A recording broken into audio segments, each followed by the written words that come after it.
सबसे पहले आप सभी को मेरा प्यार भरा प्रणाम। मैं टिहरी जिले के पांगर गांव से, मेरा नाम है कविता नेगी। तो दोस्तों, कैसे हैं आप लोग? आशा उम्मीद करती हूँ कि स्वस्थ होंगे, मस्त होंगे और अपने कामों में व्यस्त होंगे। मैं भी एकदम स्वस्थ हूँ, बढ़िया हूँ। तो चलिए दोस्तों, एक और नई वीडियो की शुरुआत करते हैं। और एक और नई वीडियो की शुरुआत करने से पहले आप सभी लोगों का स्वागत है मेरे यूट्यूब चैनल कविता नेगी ब्लॉग में। धन्यवाद करती हूँ आप सभी लोगों का, जो लोग मेरी वीडियो को देखते हैं, मेरी वीडियो को सपोर्ट करते हैं। तो दोस्तों, टाइम हो चुका है 3:30 और अब हमारी तैयारी हो रही है भाई श्रीमद् देवी भागवत कथा यज्ञ में जाने की, यानी कि कथा का श्रवण करने के लिए प्रस्थान कर रहे हैं। और वेद व्यास भगवान जी कब के जा चुके हैं, यानी कि कब के अपनी गद्दी में विराजमान हो चुके हैं। तो अब हम भी चलते हैं और आप लोगों को भी आज की कथा का श्रवण कराते हैं। और दिव्य स्वरूप हो गया। और तब उस महामाया ने कहा, वहां से लौटे और लौट करके जब उन्होंने मार्ग में देखा पूतना का अतिकाय शरीर पड़ा हुआ है, तो नंद बाबा शंका में सशंकित हो गए कि हो न हो कहीं कोई उत्पात हो चुका है। और कोई उत्पात हो चुका है तो घर पहुंचे, सारा इतिवृत्त बताया गया।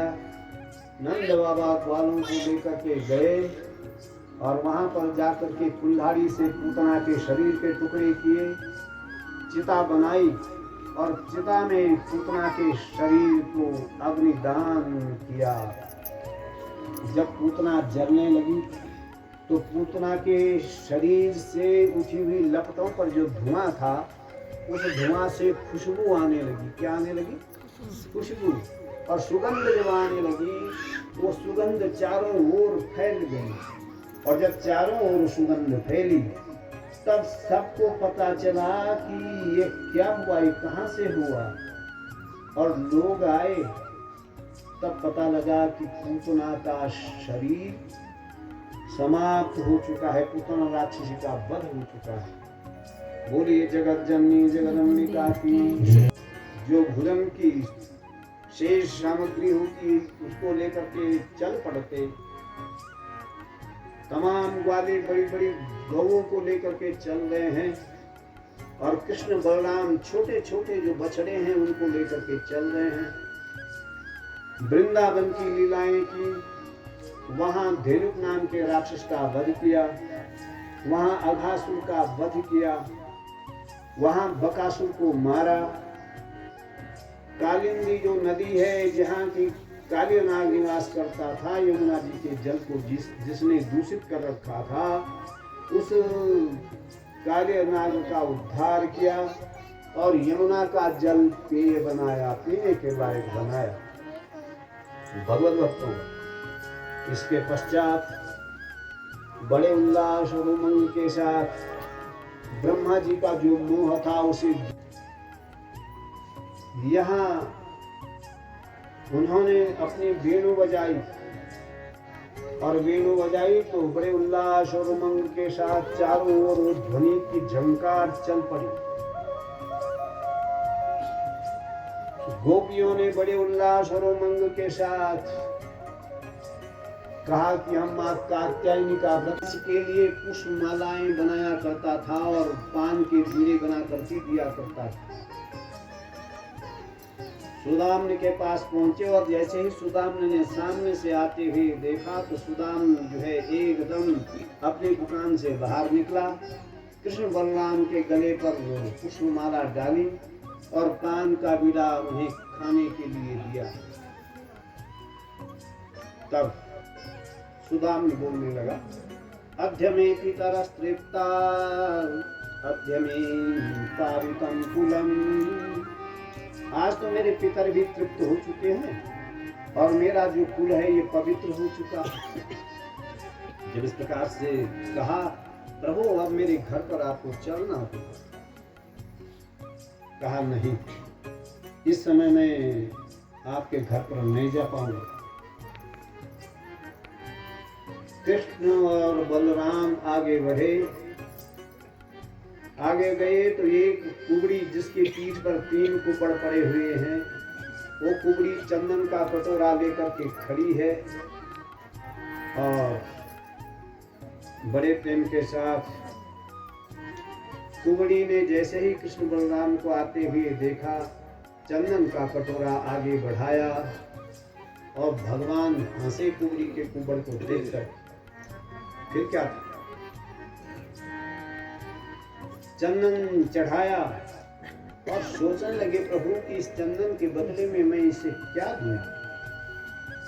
तो भगवान ने उसी समय अपने पैर से कुबड़ी का पैर दबाया और उसकी ठुड्डी पकड़ी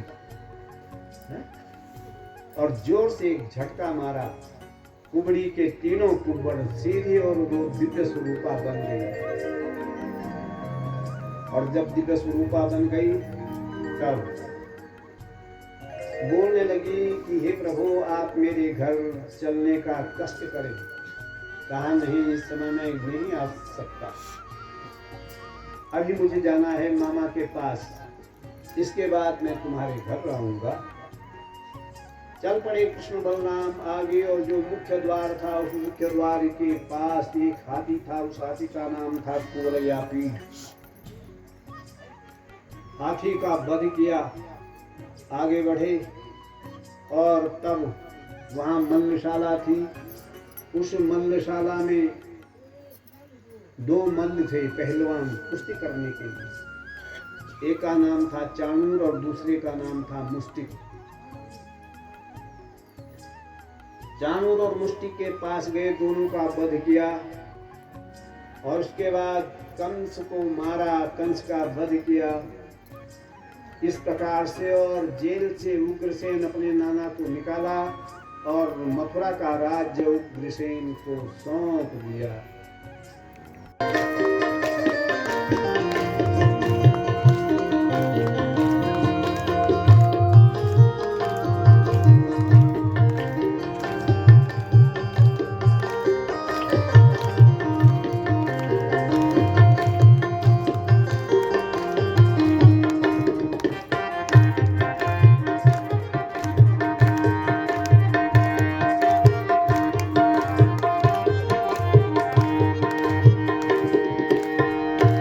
मुश्किल से नर तन पाए, बड़ी मुश्किल से नर तन पाए, बड़ी मुश्किल से नर तन पाए, बड़ी मुश्किल से नर तन पाए। यो भी लाटा तिल सूद गवाए, यो भी लाटा तिल सूद गवाए, यो भी लाटा तिल सूद गवाए, यो भी लाटा तिल सूद गवाए। अब तेगी बुढ़ापू हरि बोल, अब तेगी बुढ़ापू हरि बोल। मिलो मानस जन्म रत को, मिलो मानस जन्म को। जय जय बद्री विशाल हरि बोल, जय जय बद्री विशाल हरि बोल। मिलो मानस जन्म अनमोल, मिलो मानस जन्म अनमोल।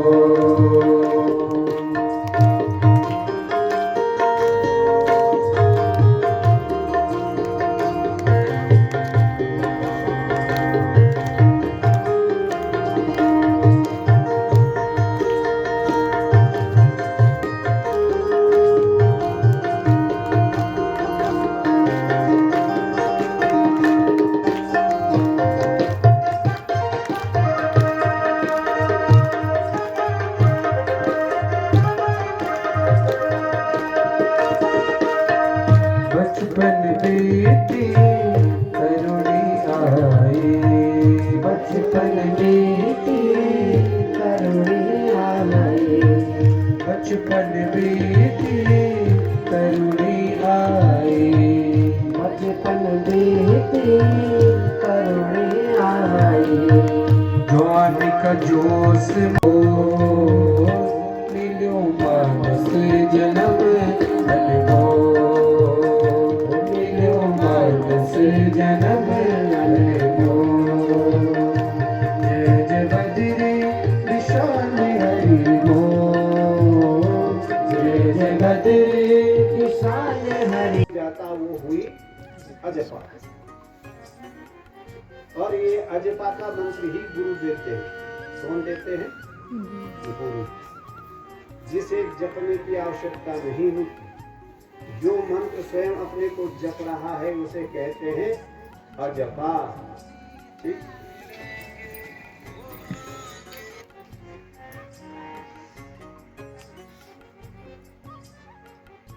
शरीर है ना, इस शरीर में